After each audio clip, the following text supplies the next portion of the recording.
Hello and welcome to the show. I'm at my mom's house, so this setup is very weird and I cannot hear anything, which was interesting. Can you guys hear me? Please let me know if you can hear me. Um, because I don't know if you can, because I don't know what's going on with the headphones. Maybe I have to plug it in. Hold on, let's do a little tech. Hello? I think now you can hear me.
now. Breaking at this hour, a violent night in the valley after 5 homeless people were shot, and police are still searching for the suspect at this hour. This is a live look at the scene at East Charleston and Sandhill, where police just held a briefing on what happened. Right now, we are trying to figure out what exactly happened during the shooting. The information we have is kind of conflicting. We know that the home cabin is on the east side of the road. What we're trying to figure out right now is, were there 2 males involved in a shooting, and they were unfortunately in the backdrop, or was somebody in their party directed as part of the shooting? That is what we're trying to find out right now. This all unfolded just after 5:30 this afternoon at a homeless encampment near Charleston and Sandhill. Fox 5's Mike Allen has been on the scene throughout the evening. He joins us live from the crime scene. Mike. Yeah, John, again, one person is confirmed dead by police, described as a man in his 50s. One person in critical condition right now, suffering from critical injuries from their gunshot wounds.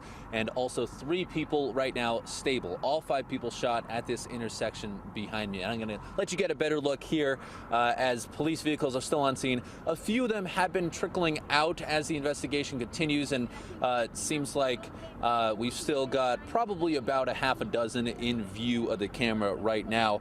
So again, another recap. The shooter is still at large, according to Metro Police. They described the suspect as a black man wearing a hoodie who ran and then drove away from this scene in a black sedan. But as you heard a police officer just say a couple minutes ago, they're not sure whether it was just 1 or 2 shooters. So that is still under investigation. My adrenaline's going now, but I'll be more alert, for about a month or 2, because it always gets to me like that. So at 11:30, we're going to hear from witnesses about the aftermath of this shooting, which they say included the suspect sprinting right past their tent before he hopped into the black sedan that the police say he wound up fleeing in after running from the scene. Reporting live tonight, Mike Allen, Fox 5 News, local Las Vegas. Can you guys hear? Police are still searching for the person. Please let me know if you can hear me now. It says that you can hear me. Did I fix it? Did I do it? I think I did. We can actually have a show now. All right. So I'm not at my house. I'm at my mom's house. So I have the whole setup here at my mom's house. And we're going to do the show from here. I'm so happy you could hear me. Now, real quick, let me show you something. Be right. BRB.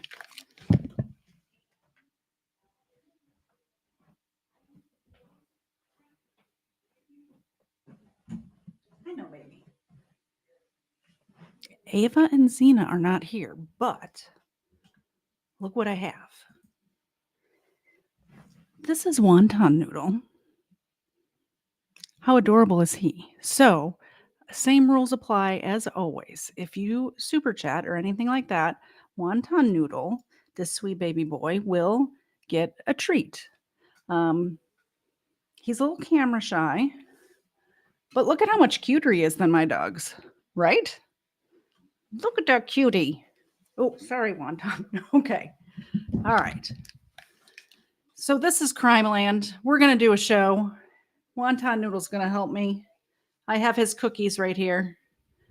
And we're doing it. Thank you all very much for coming tonight. I'm sorry for all the technical difficulties when we started. You should see the setup I have in this guest room right now. It's a little crazy. I have like my laptop on top of boxes. I have my brother, News Now Enemy. I'm not sure if I saw him in the chat or not. I was busy trying to figure stuff out. He brought me his lighting situation and an extra screen. So I think we can do it. I am here at my mom's house all week. So this might happen again sometime this week.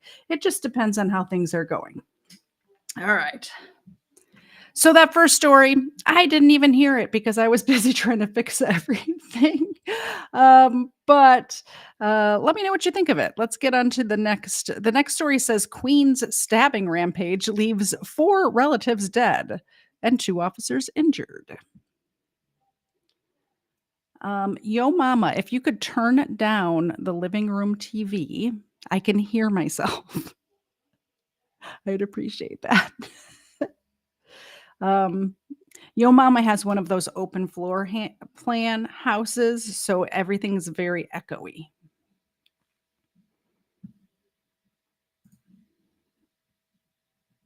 This is in Far Rockaway, Queens. Police say a man went on a stabbing rampage in a Queens home Sunday morning, killing 4 relatives, including 2 kids, before attacking 2 responding police officers. The suspect was shot and killed by one of the officers at about 5 a.m. Let's hear the story. A stabbing rampage in Queens. Right now, one victim is still fighting for her life, while 4 others, including 2 children, are dead.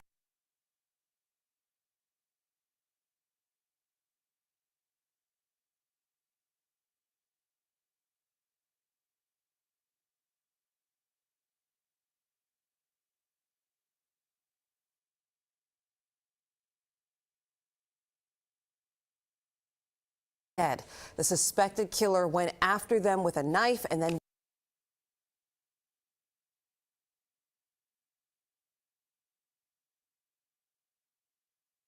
went to attack police officers responding to the scene.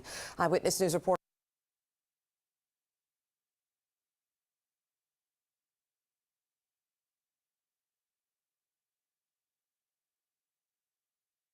Janice Yu is live in Far Rockaway with the very latest. Janice, good morning.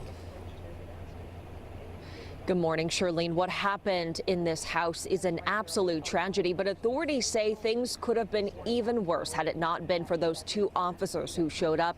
And we were there as one of the officers was released from the hospital yesterday, the 28-year veteran.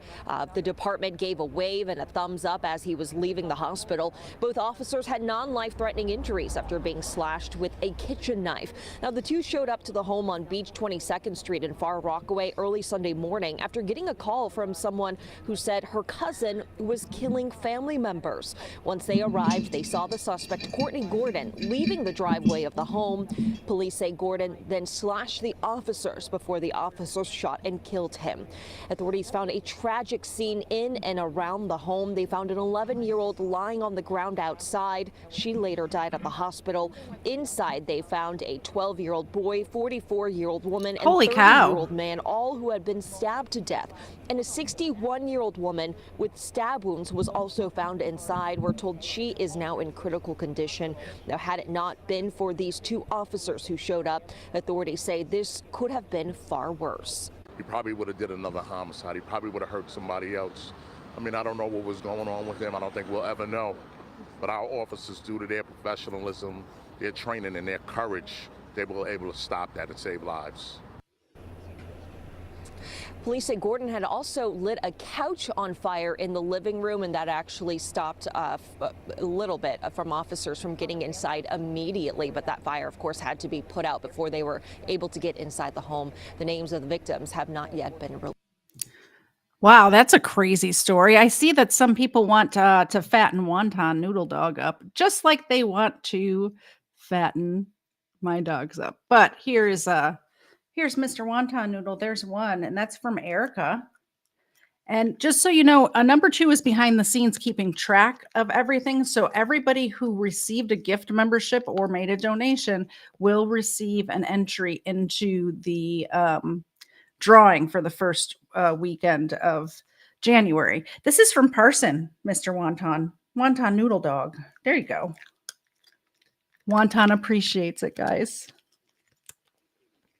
Wonton appreciates it. All right, I'm going to put him down because it's very hard to do with. He will sit on my lap the entire time if I let him. I'll call him back over if anybody else wants to give him a treat. Okay. All right. Up next, let's see what we have going on here. I should close out some tabs. This says A mother and her 2 young daughters shopping at a Walmart. Little did they know, that man right there was about to strike. As the mother turns towards a grocery shelf, 37-year-old Sammy Wallace snatches the 2-year-old girl from the shopping cart, holding a knife to the toddler. The mom confronts him and a shopper blocks the suspect in with his shopping cart. Police arrive, beginning 34 minutes of a meticulous rescue operation. The hostage negotiator works to build a rapport with the suspect, who has a violent arrest record and a history of mental illness. But it doesn't work. Next, they offer him a chair. Their goal? To stop him from moving. A controlled target. Suddenly, the suspect starts counting down from 60 seconds and he moves the knife closer to the child's throat. Police fear they are out of time. The police act. Watch as the one officer crouches down as the second officer just out of sight begins to speak, distracting the suspect who turns his head to the left, just for a second. But it's the opening David Huff needed. Moving forward, shooting the suspect at point blank range, pulling the toddler to safety. A mother and her 2 young daughters shot. All right. That's crazy. Could you imagine just being like shopping at Walmart and having that happen? I could not even comprehend what I would do. I don't know what I would do.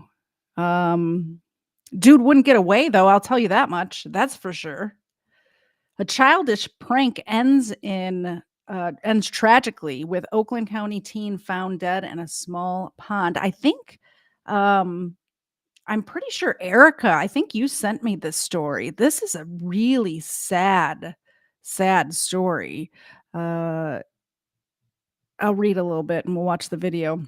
The body of a 16-year-old boy was found Sunday in an Oakland County pond hours after he had fled from police responding to a situation. A childish prank ends in tragedy in White Lake. A teenager's body is found at the bottom of a pond. Investigators say it started Sunday with a call for an alarm at a tractor supply company, and it tops our news at 6. Glad you're with us. I'm Devin Skillion. And I'm Pamela Osborne, in tonight for Kimberly Gill. 2 people were seen climbing down the roof and ran away. Police caught one person, but the other, a 16-year-old boy, ran into a wooded area. He was later found in the pond. As our Sean Lay shows us, family members are wondering what went wrong. We want to show you up close how this likely happened here in White Lake Township. Here's the Tractor Supply. We're in the rear of the building here. Now, police say one of those teens ran from them as they arrived early in the morning on Sunday morning here. The teen ran in this direction, but if you look right here, there's a small pond, a small body of water. The teen likely didn't see that water and went in. This is the handsome face of a vibrant young man, a son and a friend. His name, Joe Patachowski, a junior at Lakeland High School, a member of the varsity football team. His heartbroken father tells us that a childish prank ended in tragedy Sunday. Joe and a friend got on top of the Tractor Supply on M59, triggering an alarm overnight Sunday. An officer arrived, the teens ran. One was detained, and Joe ran off into a marshy area. When Patachowski did not return home later that day, police were called, and that's when the Oakland County Sheriff's Search and Rescue Team started a search. Our search and rescue team put in the Aqua Eye, which is basically a small side scan sonar device where they can look at objects in the water to see if something bears additional investigation. They saw something that they felt did. They put divers in the water and recovered them. How did the teens get on top of the business in the first place? We want to show you how someone might be able to get on top of a building like this one. Behind me, you can see that roof is quite a ways up there. We put drone 4 up to give you a bird's eye view. Now, in this fenced-in area, there is a ladder back there on the building. However, it's fenced in. Now, if you go all the way to the back, check this out. There are pallets stacked up along the fence line, kind of acting like stairs. You can get over the fence, get to the ladder, and get on that roof. And that water, that marshy area, was just off the Tractor Supply parking lot. And it was a shallow body of water, but you can literally drown in inches. Absolute tragedy. Officially, police in the area say Highland Road and Maple Heights Drive. That's where Joe's body was found, between Highland Road and Maple Heights Drive. Now, here's some of the conversation over email I had with Joe's father, Randy Patachowski, who took the time to let us know a little bit about his son today. He says Joe was the host at a local... Oh my gosh, so much buffering. It says Joe was a restaurant for the last 2 years. He had the biggest heart of any kid you'll ever meet. He just got his license back in March. He used to go pick up his friends to drive them places. His loss has left an indescribable hole in our hearts. That's Randy Patachowski taking time to tell us a little bit about Joe Patachowski on the worst possible day of his life. Back to you. All right, Sean, certainly thinking of everyone who is grieving that loss tonight. Thank you. Let me know in the chat, what is the most what's the craziest prank that you did when you were in high school? And could you imagine it ending in a situation like it did for this family? I know I did some pretty crazy stuff in high school. I can remember being on top of buildings like that, not a Tractor Supply. There was a paint store at the corner of like Foster, Milwaukee avenues in Chicago, and I think around maybe it was Elston.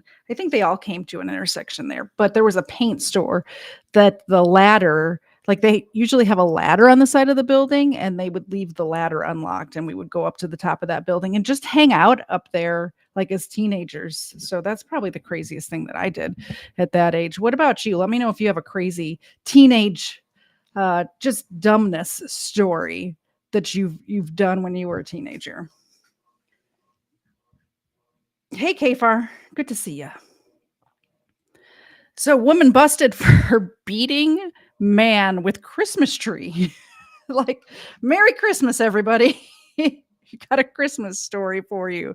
Police charge that a 20-year-old woman repeatedly beat her boyfriend with a Christmas tree during a pre-dawn skirmish in Florida, in the pair's Florida residence on December 24th, according to a court filing.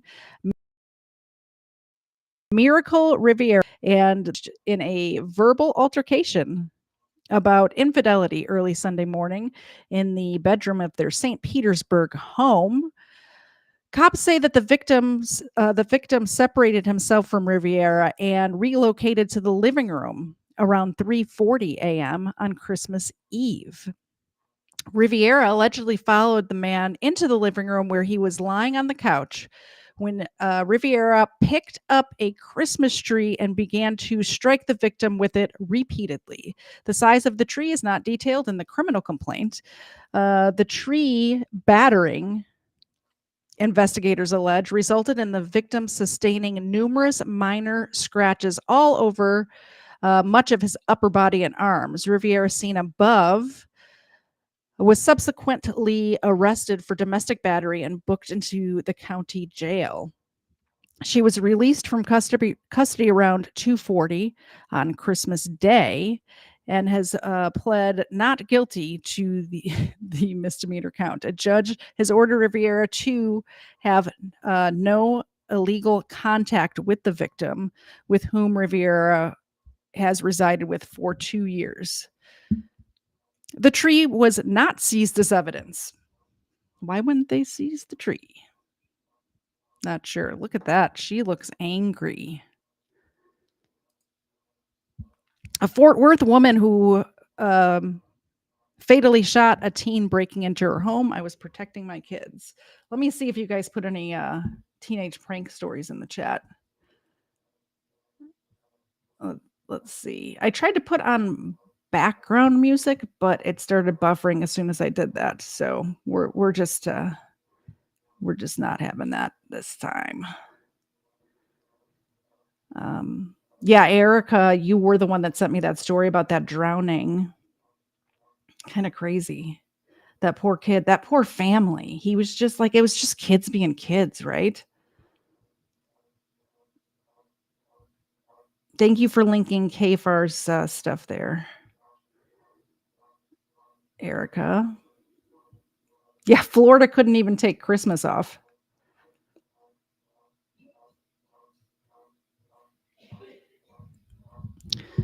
All right, so this woman, I looked at this story, and if somebody's breaking into my house, especially the where they were breaking in was into her child's room, and so she shot the kid. How is she supposed to know that it was a child who was trying to break into her home? Like, look at this story, guys. Shot and killed a teenager she says was breaking into her rental home. Told us today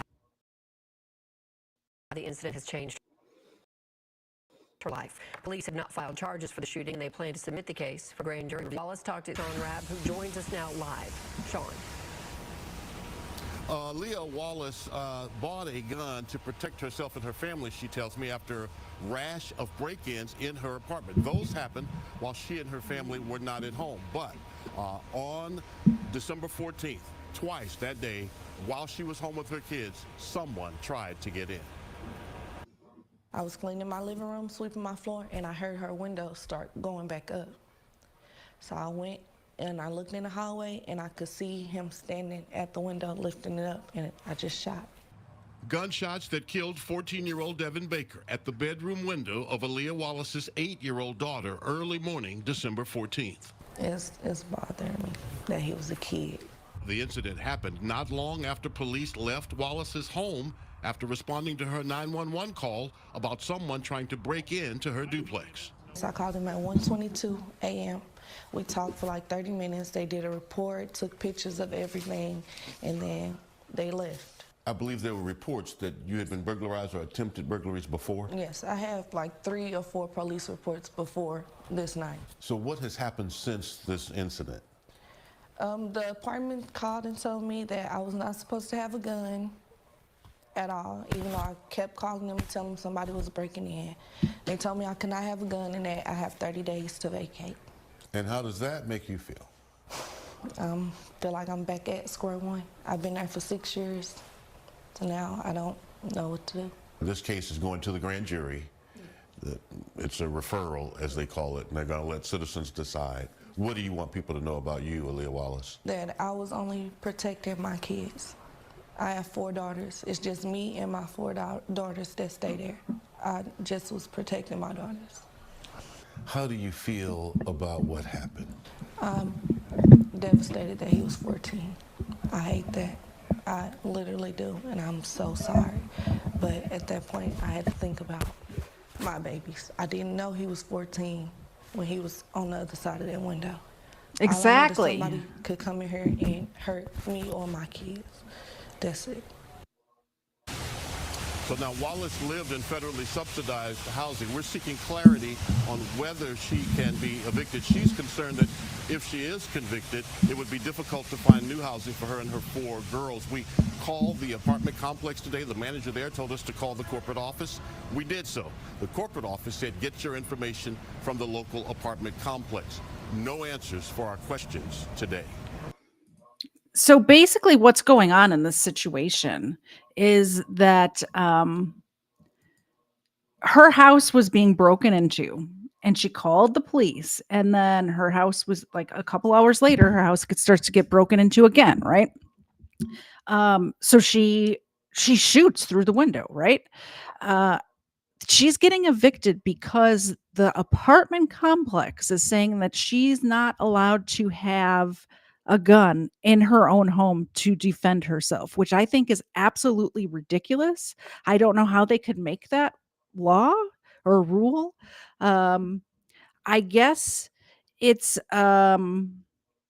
because she was on like federally funded housing, like that's where the rule came from. But I think that's ridiculous. I didn't know that that was a rule. I've never been on like government assisted housing or whatever like that. But yeah, exactly, Erica. She owned the gun legally. She had a permit to have the gun. It's just because she was in government assisted housing, they said she could not have a gun because the government was helping to pay for her housing, which really seems like a violation of the Second Amendment to me, in my opinion. I don't think that that should be allowed at all. I just imagine she's got 4 little girls in her home, and there's a man, a 14-year-old boy, but how is she supposed to know that, right? A man breaking into her child's window. And you saw in the news story, there was like cartoon printed curtains on those. It was obviously a child's room. You could tell from the outside. Yeah, kind of crazy.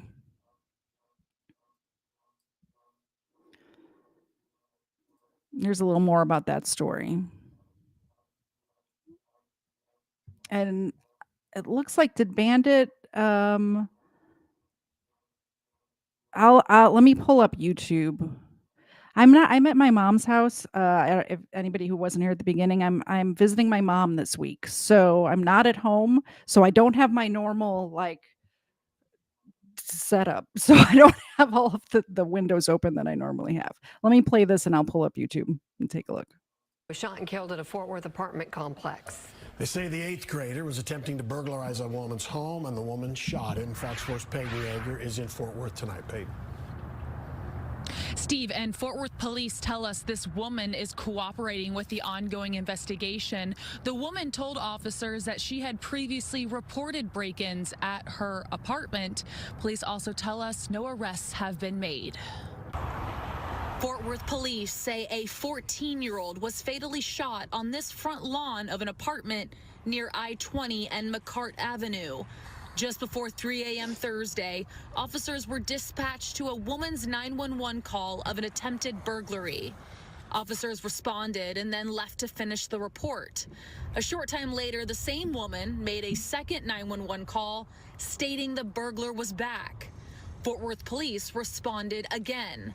This time they found a teenage boy with a gunshot wound to the chest lying on the ground. Police say the female caller shot the teenager, who died on scene. Thursday afternoon, the apartment was quiet. 2 bullet holes were seen on the front wall. Detectives say the renter had reported break-ins or attempted break-ins prior to Thursday.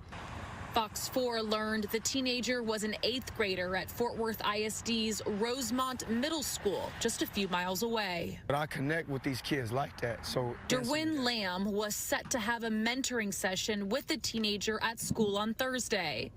Lamb has multiple community youth programs in North Texas where he shares his previous life experiences to hopefully guide children and teens on the right path. Just before Lamb was about to leave for the middle school, he received a text from the boy's teacher saying he'd been shot and killed. Today was just like, dang, you know, I wasn't expecting that. You know, even though I expected, unfortunately, in the community of the things that happen in the culture, I wasn't expecting that today. And so that hurt me. And while we were out at the scene this afternoon, I spoke with the teenager's mother. They live in the same apartment community. She tells me that her son left the apartment sometime during the middle of the night, and she found out when her other daughter ran in and woke her up. All right. Yeah, isn't that I think that's just such a crazy story. Bandit, thank you very, very much for the gift memberships. Everyone who received a gift membership just now will be entered into the drawing, along with another entry for Bandit. And we have Wonton Noodle subbing for Xena today. This is Mr. Wonton Noodle Dog, and he gets a milk bone, little mini milk bone for the little mini dog. There you go. All right, hop down. Oh. Okay. I pulled up YouTube and I didn't turn the volume down on my phone, so I could see y'all's chats. So the memberships went to Cyberrax, Lisa, Grim Vu, Illiterate. 1, 2, 3. And Azhar. 5. That's it. That's all 5 of them. Yeah, Wonton Noodle's going to end up with diabetes for sure. If you guys keep being this generous, I really appreciate it, though. Here's another story about people getting their houses broken into. This is kind of crazy. Another one. Channel 9. I was hitting the back of the head and the front of the head and the side.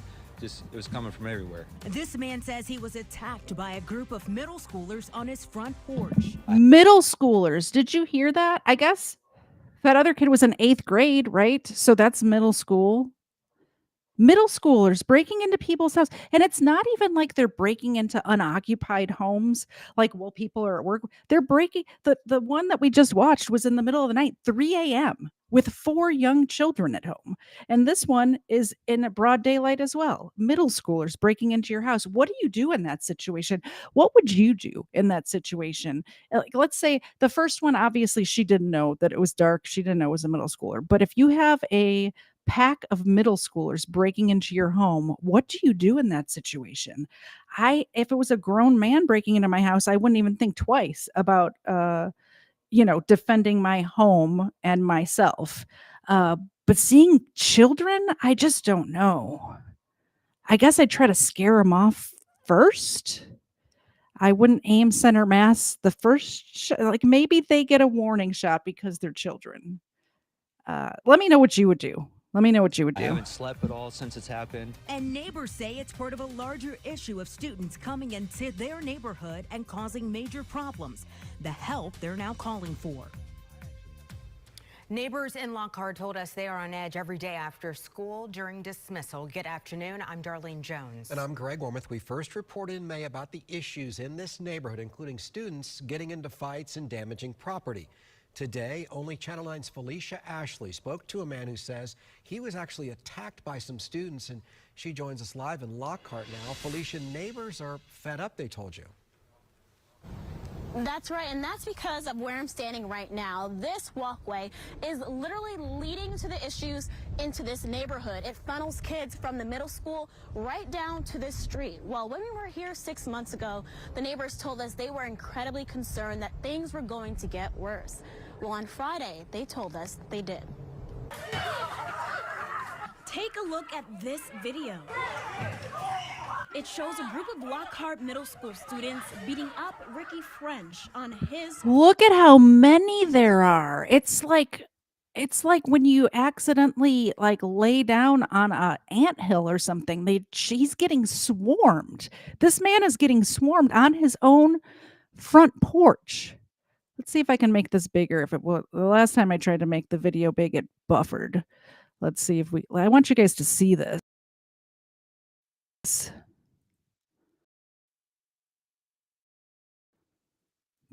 And let's see. Told us they were incredibly concerned that things were going to get worse.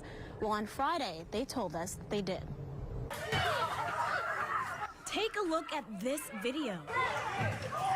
It shows a group of Lockhart Middle School students beating up Ricky French on his front porch. As I do every day when the kids get out of school, I come up to my door, out my window with my camera, just watching to see if they're gonna fight. French says he expected to catch the daily property damage and fights that occurred. This man's trying to get the content right here. He's like, I saw him coming and I got my camera out because I need to get that sweet, sweet content.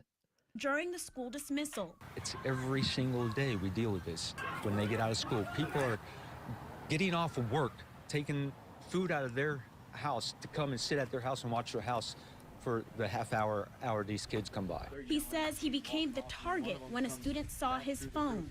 The big group of kids were right out there and started saying that I can't film them. Why are you filming us? We're minors. You're a pedophile. I was hitting the back of the head and the front of the head and the side. It was coming from everywhere, and it wasn't coming from one kid. It was coming from several. Sonny Chemesis says kids fight daily in front of his home. And he went out to break it up on his lawn, and they started pushing him around. What's going to happen before they do something with these kids? We've been asking them for years now, do something about these kids coming Like, down. honestly, if they don't do something about these kids, it's going to end up like that last story that we watched a minute ago, where there's going to be children breaking into a mother of four's house at 3 a.m. That's what's going to end up happening. They need to get them under control. Our street, first it's... I reached out to the school district, I reached out to the Orange County Sheriff's Office, and I also reached out to this community's commissioner about what has been done since the last time we were here and what will be done since the latest attack on Friday. I'll have that coming up at 5. For now, reporting live in Orange County, Felicia Ashley, Channel 9 Eyewitness News. Crazy. Crazy, crazy, crazy. Oh, welcome, Miss Mandy. Good to see you. I'm not in my normal location, so please don't mind all of the tech issues I'm having today. Are like, all right, guys. Normally, you guys know, there might be a couple of new people here, but most of you all have been here before. You know, there's always a few tech issues, right? A couple here and there on a good day, right? Today, today it took me the first like 7 minutes to even get the microphone to hook up. So you take what you can get. Take what you can get. I'm glad you all are here. I'm glad to hang out with you guys. I hope you all had a great Christmas. I missed you. I missed you over Christmas. Man drives 38 miles with legless body of hit and run victim in his passenger seat. What is happening in this world? In a fast food restaurant parking lot with the police in Tarrant County say a car was found in a fast food restaurant parking lot with the driver slumped over the steering wheel and a dead body in his car. And we want to warn you, some of the details of the investigation are disturbing. Fox 4's Paige Ellenberger live in White Settlement, where the suspect is being held this morning. Paige? Yeah, and police say that car was sitting in the Jack in the Box parking lot for over 3 hours on Saturday night before somebody eventually called police. Now, when officers arrived, they made a horrific discovery. They ended up finding a dead body in the passenger seat of that vehicle. Police say 31-year-old Nestor Joel Luan Flores was slumped over in the driver's seat. They say he smelled of alcohol. Police say Flores told them he thought he had hit a deer in Dallas. When Dallas deputies got involved, they found evidence a pedestrian was hit on I-30 and Cockrell Hill Road. They believe that's where the crash happened. Now, the impact was so severe, police say the man's body was sent through the windshield and into the passenger seat. What a sad situation that you're going to be in such an impaired state of mind that you think that you struck an animal some 40 miles away, when in reality it was a human being that is now inside your passenger seat and you don't realize that, and you drive all the way to our city. Holy cow, look at the damage on that car. Look, there's no windshield right there. Wow, wowzers. The name of the victim has not yet been released. Flores' car was captured on cameras Saturday afternoon without damage. Police believe the crash happened sometime after 6. Now, Flores was convicted of driving while intoxicated back in 2021. Currently, he's in the White Settlement jail while charges are pending in Dallas County, where investigators believe the crash initially happened. Live in White Settlement this morning, I'm Paige Ellenberger for a Good Day. That is crazy. Why does that newscaster's voice sound like Miley Cyrus as well? I think maybe it did happen before. I vaguely remember something happened where the person was, it was like this is just from my memory. Somebody look into this, because I'd like to cover the story even on like an overruled episode. If somebody knows what I'm talking about. But there was a story that happened a few years back where it was like a homeless guy, I want to say, got hit by a woman. I think it was a woman. And he got stuck in the windshield, and she drove home and like shut the garage door and then just left him there for a couple of days. And then a group, like her friends or her husband or somebody, helped her like cover it up and hide the body. Does that sound familiar to anybody else? Am I making that up? Was that a movie? I think it was a real thing that happened. And I need to look into it. And I think I want to cover that on an overruled episode. I want to say that it was a whole caper that they did together after the fact. It was an accident, and it was just to get out of a drunk driving charge, if I recall correctly. Let me know in the chat if this, if you know. Yo Mama said she remembers that. And then Colonel Angus also mentioned something about it.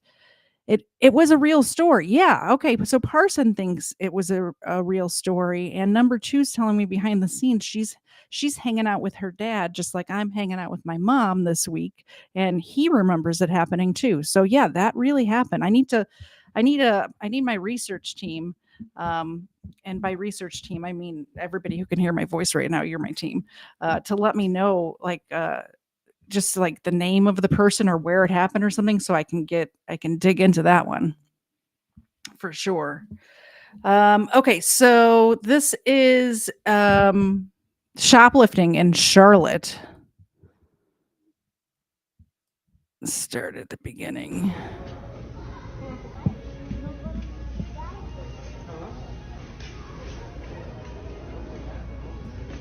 Just whole carts full of stuff just walking out the door. It's interesting to me because we see this happen. I cover this a lot on my show, where it's like smash and grabs, where it's all very frantic, right? And you see people like loading up their carts or grabbing like whole racks of clothes and running out the door and knocking stuff over. This just seems very like a very peaceful hijacking of clothing from the Marshalls. They're just slowly walking out.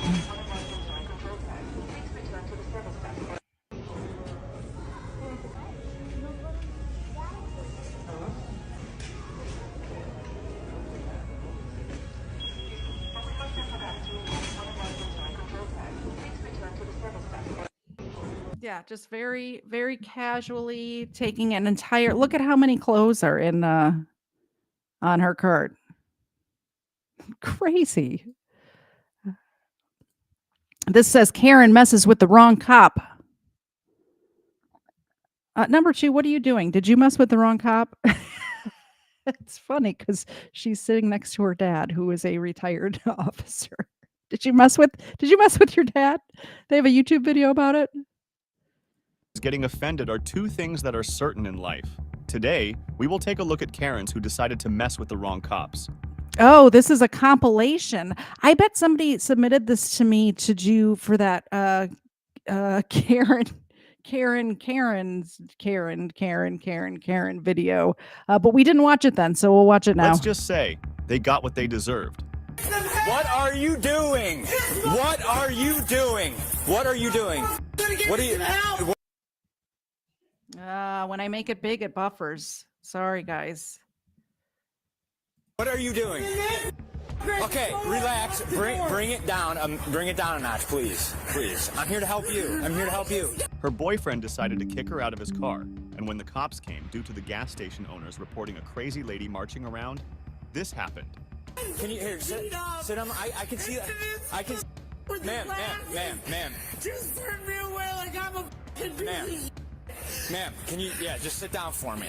Yes. Do you want medical to come out and check you out? Yes, and please, I'm epileptic. Why are you yelling at me? Because this little help me, and then this. Stay down. All right. Can you just? Hey! Push me away like I'm a piece of. Go ahead, and I'm not epileptic. I'm trying to spell for a piece of boyfriend, and you're gonna push me like. Why are you doing this? Can you not? Can you not? You got gloves? Yeah. I got a piece of boyfriend. Why are you doing this? All right, just for now. Just for now. Put your hands behind your back for now. I'm not even fighting you. Why are you guys doing this? I'm just telling you because there's a in the back. There you go. Stand in there. Okay, you I want haven't pet her down yet. Oh, When I have to be at the hospital tomorrow, New Cleveland Plastic, for EEG sleep study for my epilepsy. Please stop yelling. Needless to say, she didn't stop yelling, but she did do something else. Oh my God! Hey! What are you doing? Listen to me.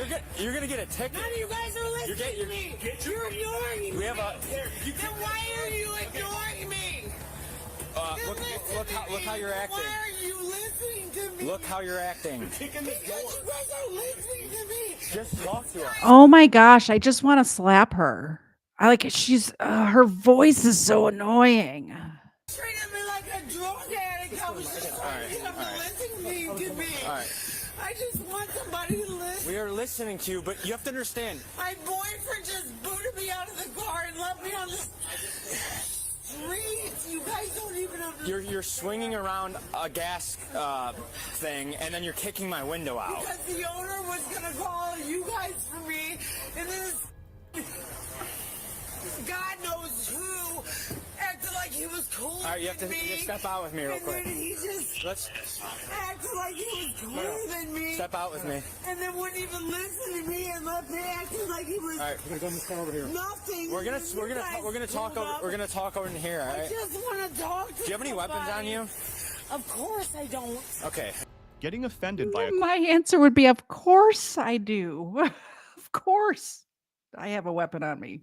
question Always. that anyone normally would ask, this Karen is definitely ticking all the boxes. My boyfriend just booted me out. All right. And I go. Where's her purse at? In the end, this Karen was arrested for resisting arrest by kicking the patrol car window and for causing a public disturbance. This next Karen was being problematic while waiting for her flight. And unsurprisingly, this saga ended up here. Do not touch me, ma'am. Exit the airport. Don't touch me. Exit the airport. Keep walking. Keep walking. I am walking. Okay, you can't stop in here. I am not. They are You're accused pushing of a me. crime. Ma'am, Investigators. The automatic doors will close on you. Go over here to the escalator. So glad that you can tell me where to go. So glad that you can tell me. That's their job. So dramatic. Okay. Hold on to the rail. I don't have any baggage. I don't have any baggage. Hold on to the rail for me. Have any baggage. I don't have any baggage. I don't need to go down there. I don't have any baggage. That's where people pick you up. This Karen definitely has some emotional baggage. Isn't that the truth? Definitely has emotional baggage, for sure. Jeffrey Epstein Nope. Sorry. is remaining calm. They are not picking me up anymore. Listen to me. Go outside. You're putting your hand. Go outside. I'm walking that direction. Okay, I'm walking that direction. Keep going. No. Let's put it around. Okay, keep going. Keep going. Pushing. You see? You're pushing. Keep going. Keep going. Are you gonna let me go? Are you gonna call somebody or have an Uber or Lyft? Wait. Which are you gonna do? Uber and Lyft is down there. Okay. Well, that ended up being quite normal, right? If you thought that, you were wrong. We are dealing with a Karen here after all. Of course. After the cop followed her to make sure she was going the right way, this happened. Okay, I need you to call a friend or Uber or Lyft. Call for a ride so you don't have to go to jail. Okay, I will do that because I don't need to go to jail because reporting. Listen to me. People go to jail. I think she might need to go to jail, guys. Let's find out. I have a ride on the way. I already have it on the way. Call him. It's my husband. He's already on the way. Call him. I want to see how far out he is. Well, you don't really get to choose how far out he is. I get to choose whether you go to jail or you go home with your husband. So Okay, my then suggestion choose I go to jail because I have lawyers. Please, and choose I go to jail. Please, choose I go to jail. Drunk. Do you really want to do that? No, choose that. Seriously, I have lawyers. Call your You husband. really want to do that, though? No, I don't, but I know that you don't want to do it either, so... Stand up.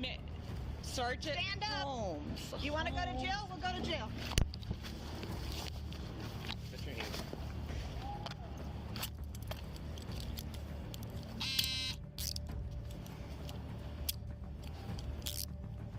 Come on.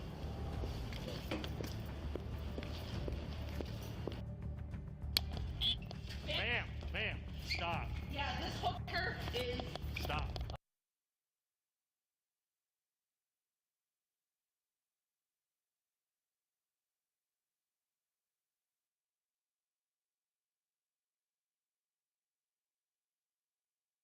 Okay, you're nicer. You. Stop. Yeah, yeah, lock an arm. Remember, be careful what you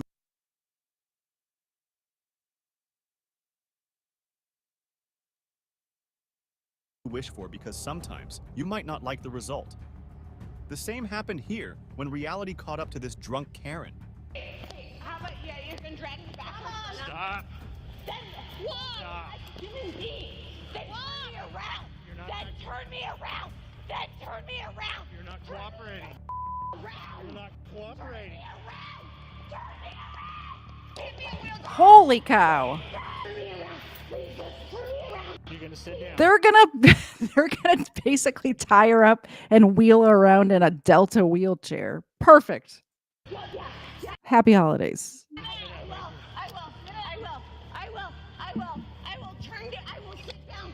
Just. Get your foot right up there. Yeah, sure. Absolutely. You're raising kids, they're gonna torture other kids. She got what Whoa. she wanted, but also what she deserved. But it didn't end there. This is what happened in the holding area. Get her to the bench. Get your foot off this. Get your foot off that. Don't bite me. Stop. Damn it. Ha ha. She just bit me. Yeah, I did. You know, I was going to have a lawyer. Oh, yeah? Yeah, you're gonna let me out of this? I'm gonna call my lawyer immediately. Sit up on the bench. Sit up on the bench. Gotta get lower. Yeah, you've got to get lower. You have to hurt me. I get it. They are trying. Erica said no kink shaming. Yes, absolutely kink shaming. Stop being degenerate. Stop. Just stop. Just stop. I will definitely. We need to bring back public shaming, in my opinion. To hurt me. They're trying to hurt me right now. Okay, now we're gonna get it figured out, okay? Let's work on the PC. What can we see? You're played gonna with it. spin with him. Okay. And all three of y'all are gonna go down to Southwest Medical Center. Okay. And I'm gonna follow you. I'm gonna follow you some paperwork. We're gonna see whether that's deemed an exposure or not. Okay. And then What leaves third him shift, by himself? Whatever you guys want to do, I just need to call my lawyer. I have not been able to call my lawyer yet. No one's allowed me to call you. You're old. Okay, has it ever happened that you get to call your lawyer while you're in the middle of being arrested? Doesn't that usually come like after you get to the station and they read you your rights and they say, you know, if you can't afford an attorney, one will be appointed to you, and then they let you have a phone call? Like, you don't get to call your lawyer in the middle of getting arrested. That has never happened ever. Never, ever, ever. Who's hers? Yes, they're on my face. Can I have them on my face, please? On my face. Like, can you please? Can I, sir? Honestly, like, I'm not gonna hurt anyone. I just want to touch. Kim, are those yours? Phones? My what? Oh yeah.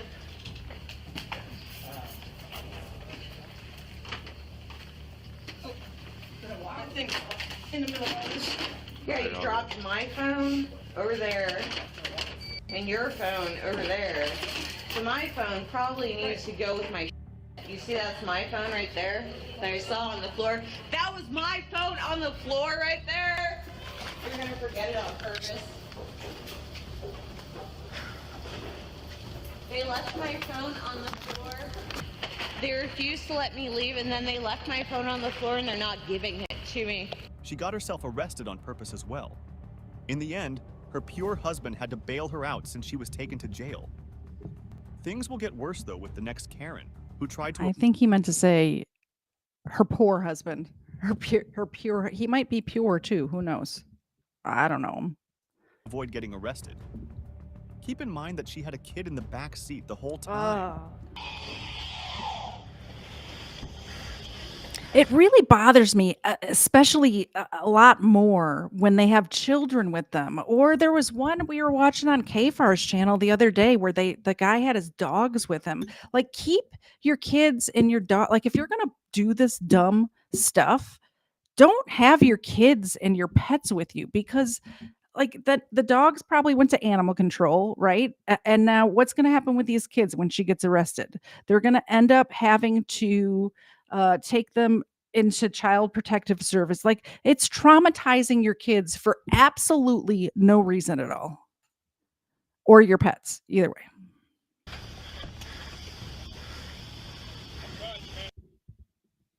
See, when I make it big screen.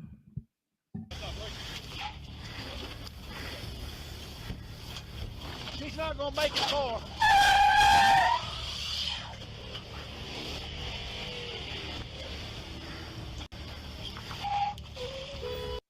No, it buffers too much. I don't know why. Why? I don't understand why having it full screen makes it buffer more. I don't. I don't understand. I don't, guys. I don't understand how computers work. I don't get it. You just tried to kill 10 people. No, I didn't, sir. Alex, push button.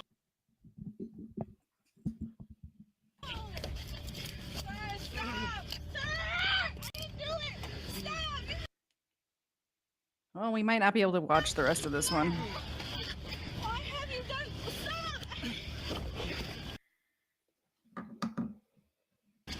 Stop!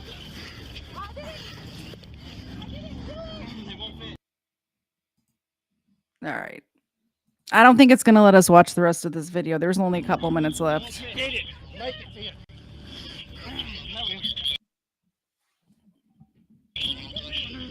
Stop! I did not do it. I did not do it. I give up. I give up. Whatever you guys are talking about, I did not do anything. All right. We'll move on to the next. We will move on. Let me put this over here. Maybe I do need that third screen. My brother was going to hook up another screen for me. He hooked up one extra one. I mean, I have my laptop, obviously. He was going to hook up 2 screens. And I said, nah, just for Crimeland. I only need one extra screen to put the stuff to play.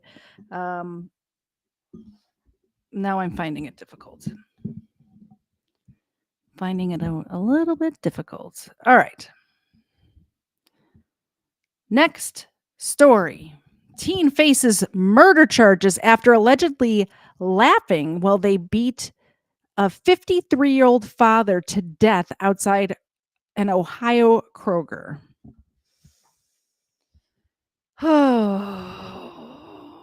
It's all of these teen crimes this time. All of these teenagers. This is horrible.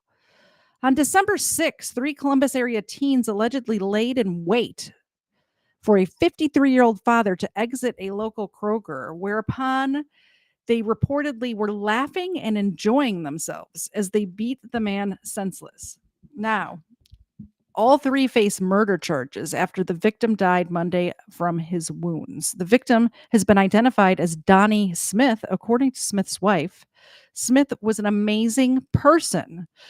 Of course he was. Who was a father to a 15-year-old son and a 6-year-old daughter.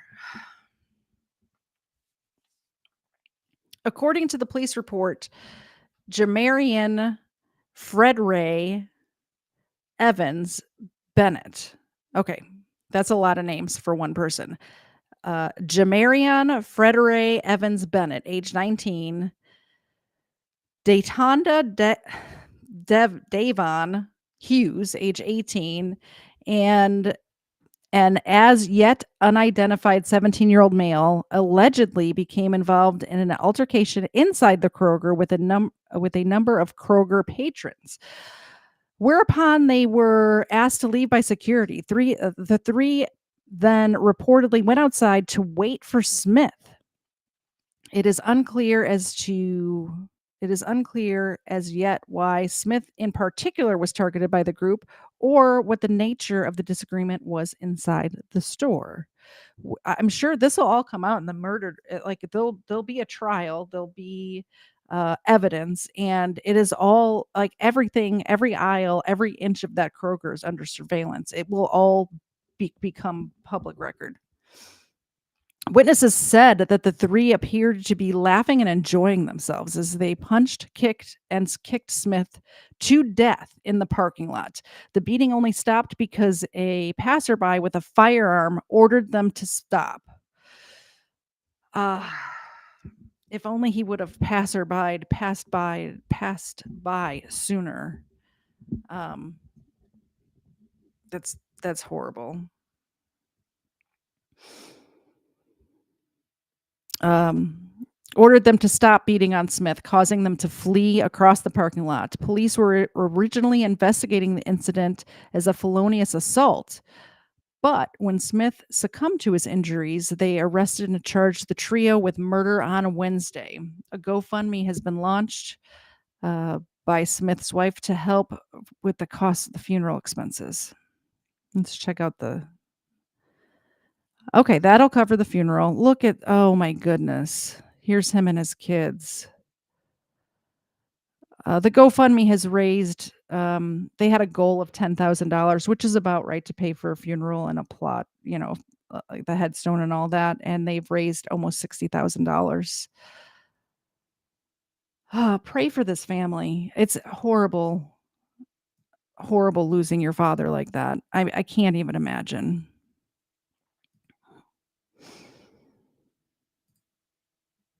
I can't even imagine. Wonton Noodle gets some more treats because Erica gifted some memberships. Let me pull it up here. Erica, thank you. Oh no, what? Erica gifted to Grandma Wolf, the Claw, K-Dash, Possum Friend, and Cast Graphics. Let me grab Wonton. Hey, Wonton, come here. Come here.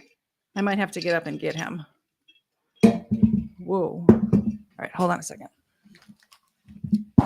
Please hold. I'll be right back. Come here, baby boy.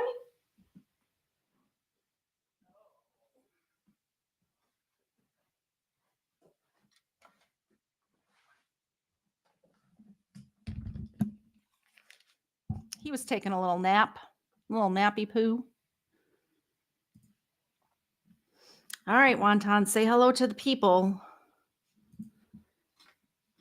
Oop, there he is with his Christmas sweater and his floofy tail. Look at how floofy his tail is. Oop, get your tail, the floofy tail. Here you go. He's such a good boy. He snuggles with me when I spend the night at my mom's house. He'll sit on your lap all day on the sofa and then snuggle with you at night too. He's a good boy. Thank you very much, Erica. I really appreciate you. And welcome new members. Everybody who I just said, and Erica gets another entry as well, gets entered into the drawing, which will happen the first weekend of January.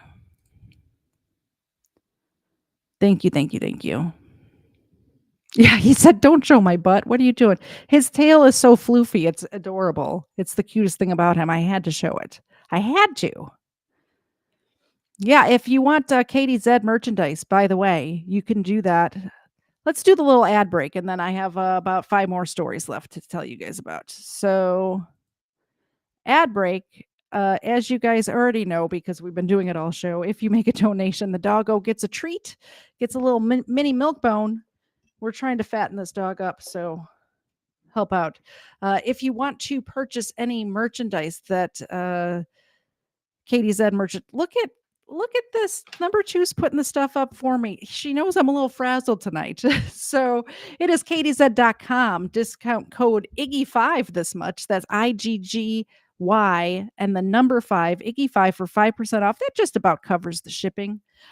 We have Stephen Ignoramus's merchandise over there as well as mine, which is why the discount code is Iggy5 this month for Ignoramus's channel. So you can get the overruled t-shirts, you can get the Stephen Ignoramus coffee mug. We also have pet bandanas that say True Crime with Xena. She's not here today, but True Crime with Xena featuring Katie Zed, because we all know you're here to see Xena, not me. There's hats, there's Christmas ornaments. Christmas is over, I know, but the Christmas ornament's pretty cool because it has a magnet on the back, so you can put it on your refrigerator. And then, of course, the Crimeland stuff is all up there as well. So get your stuff at katiezed.com. Discount code Iggy5, IGGY, the number 5 for 5% off till the end of January. And I am pretty scatterbrained, so that discount code will probably stay active after that, but I'm not making any promises. You can always donate over there on Rumble as well. You can do a Rumble rant. You could do a little super chat, or you could do the buy me a coffee at buymeacoffee.com/KDZ. I put the little thingamajig, the little QR code up in the corner. I'll leave that up through the next story. Thank you very much. And next story. Thank you, everybody who has donated tonight as well. This was an impromptu. I was at my mom's house, and we've been hanging out all day. And I said, you know what? I'm going to do a Crimeland episode because I haven't done one in so long. So I have so many tabs like stacked up. I got to get through some of them. So we have 4 more, and then we're going to be done. Next story. I don't have a Cash App. But Colonel Angus, if you want to send me money, I will just text me and I'll give you my Venmo. But my Venmo's connected to my real my real life, so I'm not just going to give that out on air. Maybe I should set one up with connected to my YouTube channel. Anywho, 2 paramedics found guilty of criminally words are hard. 2 paramedics found guilty of criminally negligent homicide in Elijah McCain's death. Come on. There's no sound on this video? Oh, there Hey, is. stop right there. Stop. Stop. Stop. Stop. I have a right to stop you because you're being suspicious. Well, okay. Turn around. No, Turn I around. see your hands, bro. Turn around. Stop. Stop tensing up, dude. Stop tensing up, bro. Stop tensing up. This isn't gonna go well, dude. Stop tensing up. 911, what is the address of the emergency? So there's a guy, he's walking south on Billing Street, he has a mask on. He looks sketchy. He might be a good person or a bad person. Yeah. Chill out. No, I am an introvert. Please respect the boundaries that I am speaking. Relax. Stop. Stop. I'm going home. Relax or I'm going to have to change this situation, dude. You guys. Wait, when did this happen? He was wearing a ski mask. Oh, it happened in August. Okay, yeah, wearing a ski mask in August does seem a little suspicious. What do you guys think? I mean, I don't know. To be simple. Grab your gun, dude. Stop, dude. Stop. They can never breathe. Okay. All right. Side. I'm gonna straddle him. Figure four his legs. Recovery position. Recovery. Recovery. I have his legs. I have his legs. I have no idea. Right here. He's my body. I have no idea. It's anyway, team. We got him. He's fighting us in the ground. My name's Elijah McClain. Yeah, That's bro. all. I'm ready to use carotid. That's what I was doing. I was just going home. Why?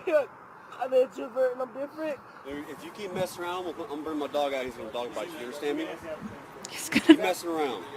So when the ambulance gets here, I'm gonna bring my dog out. He's gonna dog bite you. Has anybody known a dog to bite somebody any other way than dog biting them in the history of forever? So when the ambulance gets here, we're going to go ahead and give him some ketamine. all the cops are okay. Yep, sounds good. Perfect, dude. Perfect. He's drawing up ketamine, right? Okay. You want to give that before we... Yeah, so once he gets out here, I'm going to hit him in the right shoulder. You want some shit? Somebody's dead.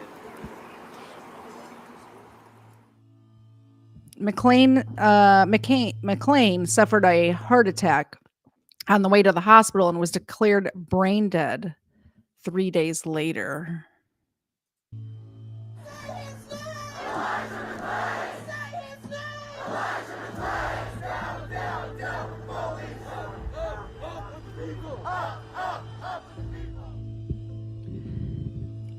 In January 2021, Colorado Attorney General Phil Weiser opened a grand jury investigation. The incident is also being investigated by the FBI and the U.S. Justice Department. An independent investigation released in February 2021 found Aurora police did not have legal basis to stop that McLean. all this could have been avoided if it had just been for human laws that were just. I have to make sure this doesn't happen anymore.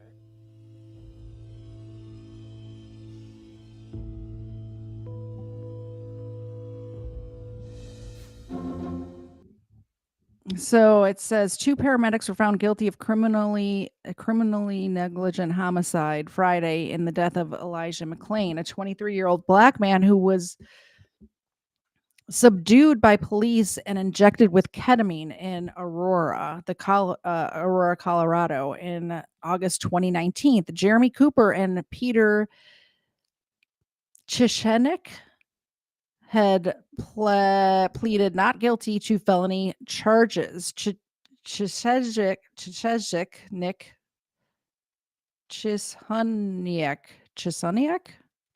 we'll go with Chishuniak, was also found guilty of second-degree unlawful administration of drugs assault charge and not guilty of second-degree assaulting, resisting, and bodily injury. He was immediately taken into custody. Cooper was acquitted on those charges. Prosecutors had argued the paramedics acted recklessly in administering a large amount of a powerful sedative, ketamine, to McLean, who had been violently subdued by police, despite not speaking with him or checking his vital signs.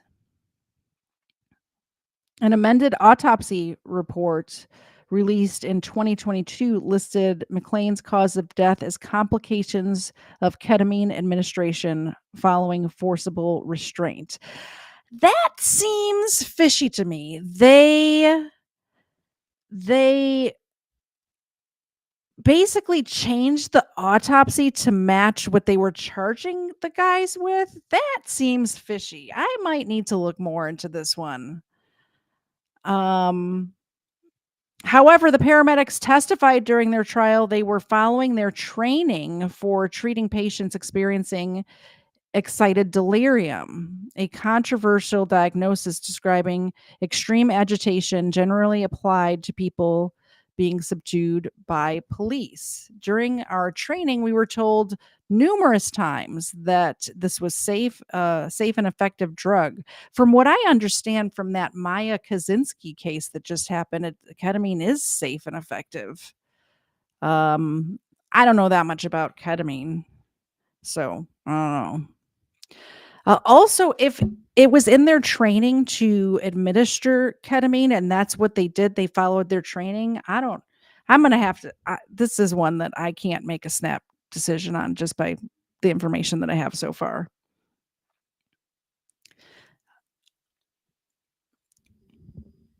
The use of ketamine by emergency responders to tranquilize people against their will has raised controversy and triggered investigations in multiple states. 2 paramedics standing trial for the death of someone they treated in police custody is unparalleled. CNN previously reported paramedics are typically considered local government agents protected by statutory immunities where injury and death can occur, even when they abide by their medical training.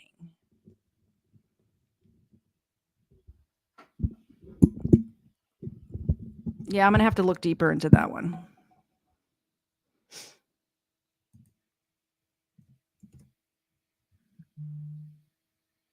A little bit deeper into that one.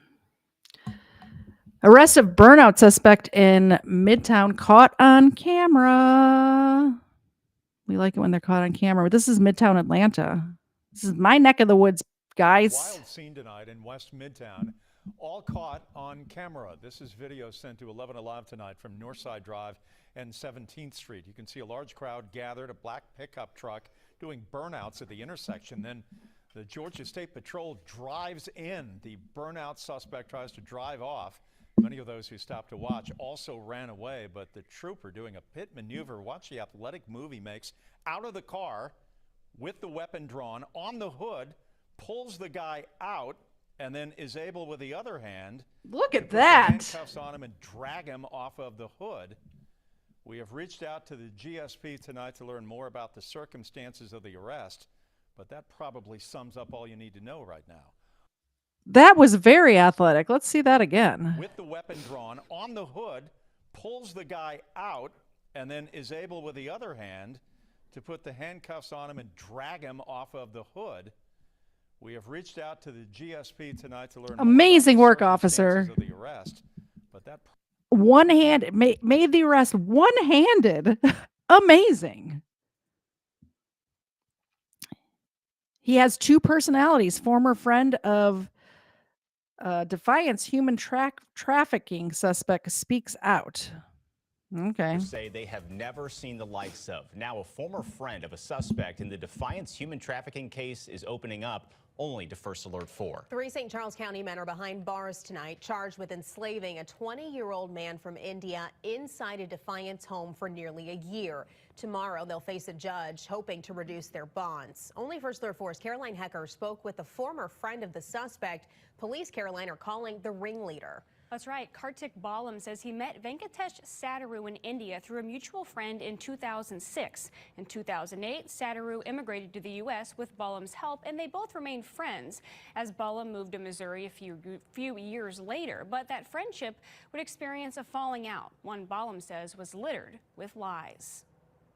He projects himself as, as a very important person. Kartik Balam says he knows the man police say is at the center of what's being described as a house of horrors in Defiance. Once I got past, that phase where, I realized he's beyond a smooth talker, that's when I realized he's very, very manipulative. Venkatesh Sadaru is being held on no bond in St. Charles County Jail, accused of enslaving his 20-year-old cousin from India in this house for nearly a year. The victim, police say, suffering brutal beatings at the hands of Sadaru and 2 other suspects. That's the thing, that scares me. The fact that, he beat that guy so badly. When you beat someone so badly, obviously when you let go of that guy, he's going to complain, right? The fact that I don't know what he would have done if the police wouldn't have caught him at that point. Kartik Balam says Sadaru worked at a kiosk inside a local mall for several years after moving to the U.S. before joining the Army in 2012. Court documents say he was honorably discharged in 2014 after suffering lifelong debilitating injuries while in training. But Balam suspects he used the military to gain citizenship and says when he asked Sadaru about his injuries, he never got a straight answer. He kept telling us, he got shot in the foot or, shot somewhere. Which is definitely not true. I know that for a fact. He says Sadaru opened a barbecue restaurant in Chesterfield Valley in 2015. It closed in 2018, according to the city. Court documents state he also started an IT business, Keysoft, one he's accused of forcing the victim in the human trafficking case to work at. He has this double personality where he can be very sweet, smooth talking. He can... this is a crazy story. Come into the US and with all the fake promises, and then that's when when he needs something out of him, that's when the second personality comes in. Eventually, Balam says he and Sadaru had a falling out after he lent Sadaru money he claimed he couldn't repay. To cover one lie, he would say another lie, another lie, another lie. Towards the end, 2017-18, I can't remember him speaking 2 sentences without a lie. Now, all he can do is watch as his former friend and 2 others face multiple felony charges. I want him to, get to a point where he's able to realize, the other people, what they are going through because of his actions. Venkatesh Sadaru's attorney will argue to a judge tomorrow that his bond should be reduced to $100,000 with 10% allowed. So I asked Balam about Sadaru's political affiliations in India. He says they are very real. He tells me Sadaru was close with the chief minister of the state in India that he's from. However, he told me since this investigation has come to light, the political party he's affiliated with in India is trying to distance themselves from him. Sam, Corey. All right, Caroline, thank you. Thanks, Caroline. Appreciate that report. 2 more stories and then we're done. We'll save that one for last. DUI suspect drives with body lock. Oh, we already. We already saw this story, I guess. Yeah, this is the one from earlier that we were talking about. Oh, no, that was the one that I asked you guys to find for me. Let me pull that up.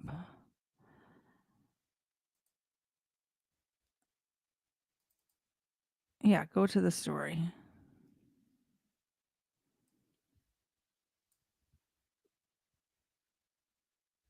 Okay. This is the one from 2016 that I thought sounded familiar. The one that we saw earlier. I'm like, that sounds like it happened before. This is the story of when it happened before. Thank you very much, person, for sending this to me. A horrific hit-and-run crash has rattled an Oceanside community. Police say the suspect drove for more than a mile with the victim partially in her car. NBC7's Candace Nguyen has more now on what some strangers are doing tonight. Candace. Yeah, Mark, even police say this is a bizarre and senseless accident. Here you can see markings on the ground showing where the woman parked after she drove with the body in her car. One Oceanside family was so affected by this news, they say they had to do something. I think this is another different story. I think the one that I'm thinking of, I remember her driving into her garage and then like they dismembered the guy was still alive and they just left him there to die. I think this is a third story where this happened. A makeshift memorial for a man many in this Oceanside community don't know as of Monday night. Officials have not. All right. Well, that's not working out for us, is it? It says a suspect drunk driver killed pedestrian in a bloody hit and run Monday driving for a mile with the victim's body lodged in the front of the seat, said Oceanside police. My husband used to live in Oceanside. I think that's Rivers. No, Oceanside. Oceanside's the one by Camp Pendleton. Anywho, okay, so this is just basically saying what the news story already said.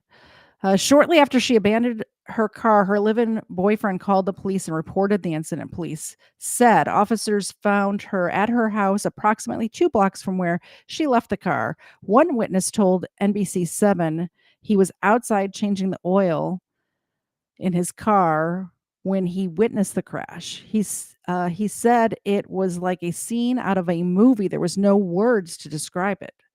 I mean, just seeing that up close and personal, it's kind of traumatizing in a way, Edwin Esparza said.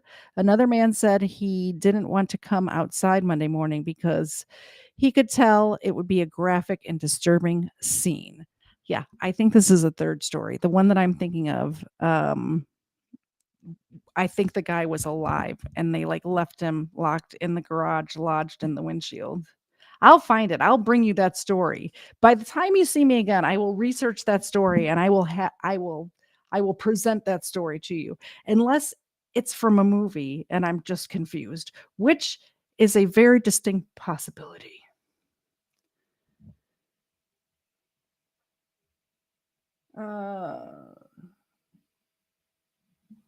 Yeah. All right, last story. Judge orders Epstein documents to be released. Okay. I'm going to give you the short version. I'm going to give you the TLDR. So there was a trial with Ghislaine Maxwell and all of the lists of people who went to Epstein Island. You guys know who Epstein is. Do I need to go like way back to the beginning? Do you guys know what I'm talking about? So he was this really rich guy who had a lot of famous people buying time with underage girls, maybe boys too. I'm not sure. I think it's mostly women, girls, not women, like underage girls. So they were buying, he was human trafficking children, basically, right? And she was his like right-hand man, so she knew all of these people. She would set up the dates, if you can call them that, not really dates, but all of this was sealed after her trial. She's in jail, by the way. She's in prison.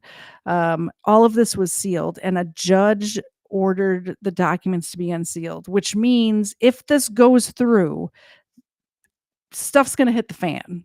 There's going to be a lot of famous people who are going to get exposed for having had relations with, basically it's a pedophilia ring. And they're all going to get exposed if this goes through. Uh-oh. What just happened? What? All right, here we go. In a lawsuit connected to Jeffrey Epstein be unsealed. All right, that ruling likely will make the names of dozens of people with ties to Epstein public. Fox 5 Sharon Crowley in the newsroom with more on exactly what that order means tonight. Sharon. Yeah, Stephen, Natasha, those names could involve powerful business executives, from former American presidents to British royalty, and maybe names of public figures who we don't even know yet that may have had ties to Jeffrey Epstein. Now, a federal judge here in New York has ordered the unsealing of dozens of documents naming people linked to the disgraced businessman and accused sex trafficker. Those documents are expected to identify more than 180 people. The list will include associates, victims, investigators, and journalists who covered the case. Now, some of the names will remain under seal, including those belonging to minors. The accused pedophiles case generating worldwide interest. Epstein's suicide in 2019. Like, we don't want the minors' names released. We want to know the people who were buying the minors. We want their names. And jail cell, further amplifying the public's thirst for information. And I think, quite frankly, the public has a right to know, because as you said, there's at least one former president on that list. There's a former governor. There's members of the British royal family, A-list actors and celebrities. Well, we already know. Titans of business such as Bill Gates. We already know the royal family one was was it, I don't want to name the wrong person if we're talking about a pedophilia ring, but one of the queen's children, not the one who's king now, but a different one, was on that list. And was like good friends with Jeffrey Epstein, by the way. Alan Dershowitz in the legal field. These are names I think that the public has a right to know who was associating with this man and what their association entailed, to the extent that that information is available. So this order comes out of a 2015 lawsuit between Epstein's accuser, Virginia. I almost said it was Philip, and I wasn't positive, so I didn't want to say it, but Mr. Z is confirming in the chat that, and number 2 is confirming in the chat that it was Philip. Frey and his former lover and accomplice, Ghislaine Maxwell. The case was settled in 2017, but the judge indicated in hearings both in 2021 and 22 that the names would not remain sealed indefinitely. It wasn't Philip, it was Andrew. It was Andrew. I'm sorry, Philip. My bad. I should have said allegedly. It was Andrew. You're right. Now that Erica says that, it absolutely was Andrew. Has alleged that Epstein and Maxwell trafficked her while she was just 17 years old. She's now in her 30s. Now, those names are supposed to be made public next month. Criminal defense lawyer Ken Belkin telling me you can bet that right now many lawyers are already working to have their clients' names redacted from that list. Natasha? No redactions. Zero redactions. Okay, so this is the case that I was thinking of. And let me know. I'm going to just read the little beginning of this and put a 1 in the chat if you think I should cover this on an overruled episode, or 2 if you think I should just cover it really quick right now. Okay, the murder of Gregory Glenn Biggs. On October 26, 2001, a 25-year-old nursing assistant, Shantae Jarwan Mallard, murdered 37-year-old Gregory Glenn Biggs, a homeless man, with her automobile in Fort Worth, Texas.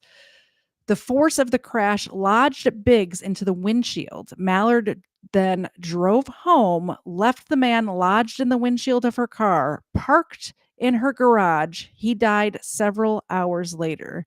Mallard was convicted and sentenced to 50 years imprisonment for her role in his death, but will be eligible for parole in 2027. You think that's something I should do a deep dive on, or is that enough information for you? Let me know. 2, that's enough information? No deep dive? Okay. I get it. It's a lot. It's a horrific story.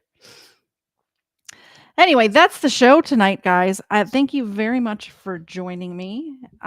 People are saying 1. People are saying 1. They want to hear that story. You know what I'll do is I'll look into it, and if it is enough information to have I usually like to have at least an hour of content for an overruled episode. If I have at least an hour worth of content on that, if not, maybe I'll just make a short video. I've been trying to do more of that. I've done a couple of them where I make a video instead of a live. If it's going to be like less than an hour, I'll just do a video on it. And then if it's going to be an hour or more, I'll do a whole overruled episode. I think that's the happy medium we have arrived to. Let me just check the YouTube, because it doesn't show me on YouTube when the some of the stuff comes up. It doesn't show me on restream. So I just want to check to see if Mr. Wonton Noodle will have another cookie tonight. It does not look like it. Sorry, Wonton. He's asleep anyway. No biggie. I may or may not be back again this week at around this time. I am at my mom's house all week, and I'm not sure. I'm not planning. I'm not scheduling anything because, of course, I'm spending time with my mom, and my brother, News Now Enemy, is also here this week. So I'm spending time with family, and I love you all. Like I said, I may be back sometime this week, but I will definitely be back on Sunday, which is New Year's Eve at 4:30 Eastern. So while you're getting ready, you're getting all fancied up for your big New Year's plans, or you're like me where you're getting your fuzziest, warmest pajama pants on to watch the ball drop from the comfort of your sofa. Either way, come over to the Katie Zed channel, and I'm going to tell you the story of Polly, which is a song by Nirvana, and it is about a real crime. And I'm going to tell you all about it on Sunday at 4:30 Eastern. I hope to see you all there. Thank you all so much for coming, and we will see you next time. Have a good night, guys. Bye.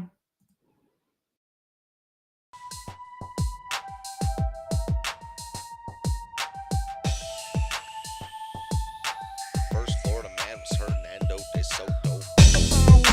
First Florida man, Hernando de Soto. First Florida man was Hernando de Soto. Won't you so loco? Show off your photos, throw out your Twinkies, throw up your ho-hos, tuck in them pinkies. Them shits a no-no. The first Florida man was Hernando de Soto. Brought to my attention by the man with the mojo. My 8 subscriber, I'm a bagoso. Jump in them Sinkies and dump them mimosos. The first Florida man was Hernando de Soto. First Florida man was Hernando de Soto. First Florida man was Hernando de Soto. Looking for new thrills, needed a new track of land. I used to dig The Simpsons, man. Bumping Biggie, Pop, Smash Mouth, and Simple Plan. No scrubs for the crease in my pimples, damn. From the south streets of southeast Michigan, hitting shuffle till I settled on a different jam. And when a dime won't do, a better nickel can. And let me tell you, when I used to dig them Simpsons, man. A funny thing about time, you can't get it back. A tight grip, but it rips the jacket. Slight lisp with a mix of traffic. You see about me, like Mr. Glass, always wished I was a whiz at graphics. Take me back back to the past where the hits were massive. You can hear Gladys Knight and the Pips on plastic, misfit molasses. Delete my contacts just so I can stick to glasses. Feel that skipped out so I miss the classics. Aristotle of the bottle, Seneca of the sinful action, senator of the simple maxim. I swear for a skillful Saxon, I'm still relaxing. Who wanna take a dip in the mind sauce, making up for the time lost, forgetting all my past was when I sign off. Prime bribe, prime rib, Agent Smith, prime boss, popping red pills till my mind's off, mind's off. First Florida man, Endo de Soto. First Florida man was Hernando de Soto. Won't you so loco? Show off your photos, throw out your Twinkies, throw up your ho-hos, tuck in them pinkies, them shits a no-no. The first Florida man was Hernando de Soto. Brought to my attention by the man with the mojo. My 8 subscriber, Iyama Bagoso. Jump in them sinkies and dump them mimosos. The first Florida man was Hernando de Soto. First Florida man was Hernando de Soto. First Florida man was Hernando de Soto. Threw up that blue pill, moved to a new track. I slew the foothills of that voodoo sap. Microfiche tape decks, I'll sift through that, cause I'll do anything to get the old Simpsons back. Give me the news that make my mood react. I'll swim through the sewer just to make it to the truth intact. And you can shine up that voodoo with new shellac. I'll still do anything to get the old Simpsons back. Imagine thinking Karl Marx is new school Klingon like Huzu. They welcome the ways they can bring on the boots, dude. Declare a major, they get paid to pollute you. Self-ashamed neighbors never gaze when they scoop you. I wonder how we fight it. The 6th step is never enter in my tent uninvited. The 5th step is produce, no skills is no use. 4th step community preference is unity. 3rd step is nation, it's somewhat location, mostly relations, that's the situation. Next step, family, patriarchal sanity. Safe under the canopy, ain't a place for anarchy. 1st step, I just got to say it, no showboat. Step back and soak up the logos. First Florida man, Endo de Soto. First Florida man was Hernando de Soto. Won't you so loco? Show off your photos, throw out them Twinkies, throw up your ho-hos, tuck in them pinkies, them shits a no-no. The first Florida man was Hernando de Soto. Brought to my attention by the man with the mojo. My 8 subscriber, Iyama Bagoso. Jump in them sinkies and dump them mimosos. The first Florida man was Hernando de Soto. Hernando de Soto. The first Florida man was Hernando de Soto. Brought to my attention by the man with the mojo. My 8 subscriber, Iyama Bagoso. First Florida man was Hernando de Soto. First Florida man was Hernando de Soto. First Florida